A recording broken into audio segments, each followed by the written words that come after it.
सूखा पड़ने के कारण एक गांव पूरी तरह से बर्बाद हो गया। उस गांव में एक भी इंसान जिंदा नहीं बचा। गांव को पानी देने वाला पुराना कुआं भी सूख चुका था। एक रात उस कुएं के अंदर से आवाज़ आने लगी। कुएं के अंदर एक चुड़ैल अपनी आखिरी सांस ले रही थी और उसने कुछ ही पल पहले के बच्चे को जन्म दिया था।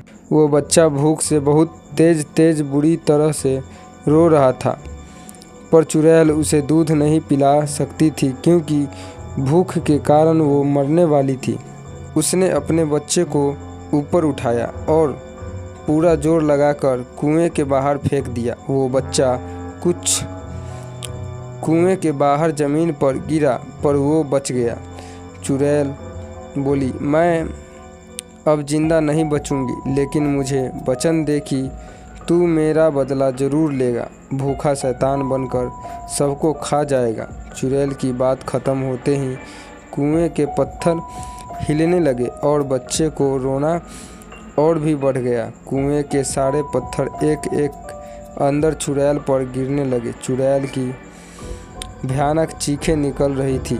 देखते ही देखते पूरा कुआं पत्थरों से ढक गया। चुड़ैल के मरने के बाद वो बच्चा रोते रोते वहाँ से गायब हो गया और फिर कभी नहीं दिखा।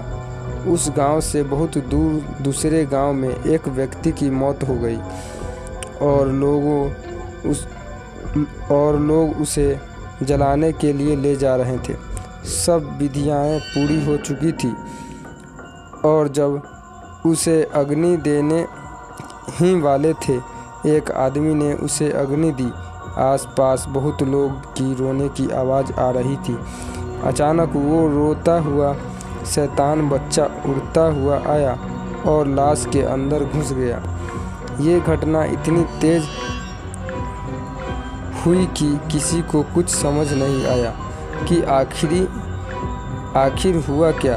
पर थोड़ी देर बाद लकड़ियां जलने लगी, पर लाश पर कुछ असर नहीं हो रहा था। वहाँ के सारे लोग डरने लगे। सारी लकड़ियां जल जाने के बाद वो लाश अपने आप उठने लगी, पर उसके पैरों पर वो लगी हुई आग वैसी ही थी। लाश उठकर खड़ी हो गई और उस लाश ने शैतानी रूप ले लिया और उसे देखकर वहाँ के सारे लोग डरकर भागने लगे। शैतान बोला, खाना चाहिए, खाना चाहिए। उस मरे हुए आदमी में चुड़ैल के बच्चे ने प्रवेश कर लिया था और अब वो भूखा शैतान बनकर अपनी माँ का बदला लेने आया था। उस शैतान ने जली हुई लकड़ियाँ खा ली और अब वो कोई इंसान को खाने के लिए भागने लगा।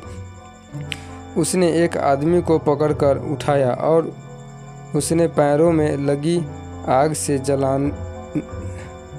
जलाने लगा। उसका शरीर पूरी तरह से जल जाने के बाद शैतान उसे खा गया।